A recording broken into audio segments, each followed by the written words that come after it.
Army chief کی غیر قانونی معاشی سرگرمیوں کے خلاف پوری قوت سے کارروائیاں جاری رکھنے کی ہدایت۔ لاہور میں صوبائی اپیکس کمیٹی کے اجلاس میں سپہ سالار کو سیکیورٹی صورتحال، بجلی گیس چوری، ذخیرہ اندوزی اور غیر ملکی کرنسی کی اسمگلنگ کے خلاف ایکشن پر بریفنگ۔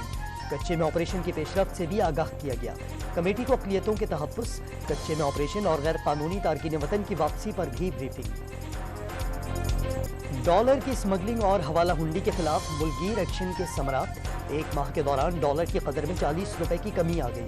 اوپن مارکیٹ میں 288 اور انٹر بینک میں قدر 287 روپے 74 پیسے پہ آ گئی۔ روپے کی قدر میں بہتری کے بعد پیٹرول بھی سستا ہونے کا امکان۔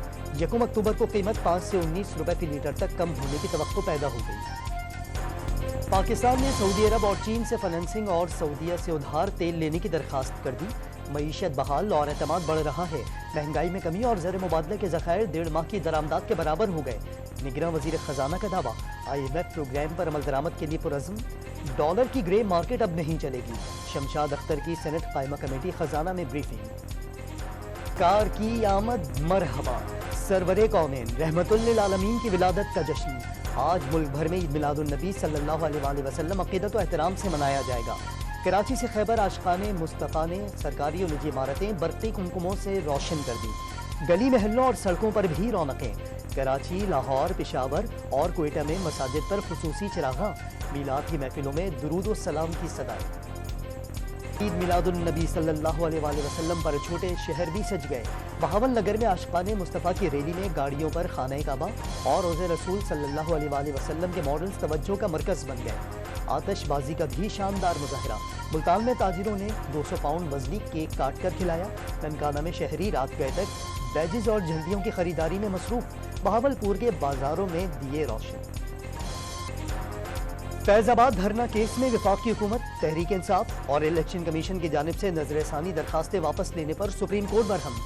سب اتنے ڈرے ہوئے کیوں ہیں؟ حکومت نظر ثانی واپس لے رہی ہے تو عمل درآمد کا کیا ہوگا؟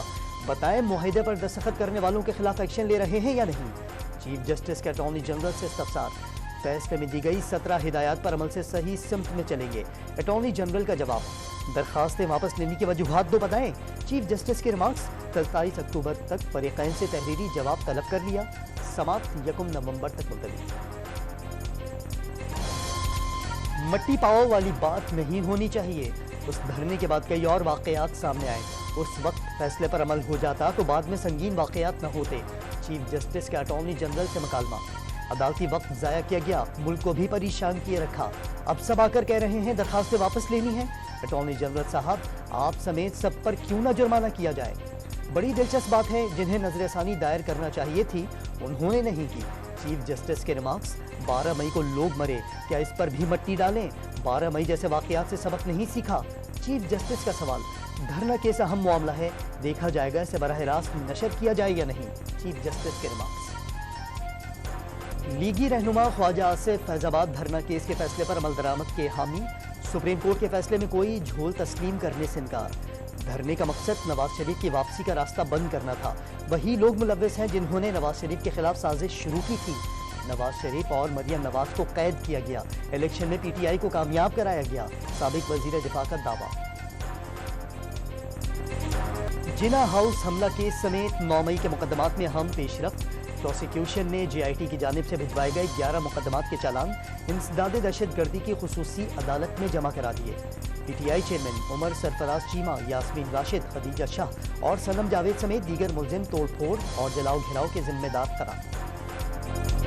نیب ترامیم کالعدم قرار ہونے سے نواز شریف کے خلاف بھی مقدمات کھل گئے۔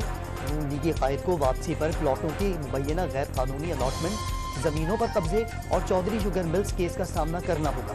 جعلی بینک اکاؤنٹس اور توشخانہ کیس میں سابق صدر آصف زرداری اور یوسف رضا گیلانی کی 24 اکتوبر کو ذاتی حیثیت میں احتساب عدالت طلبی۔ خیبر پختونخوا کی احتساب عدالتوں نے 111 ریفرنسز پر نوٹسز جاری کر دیے۔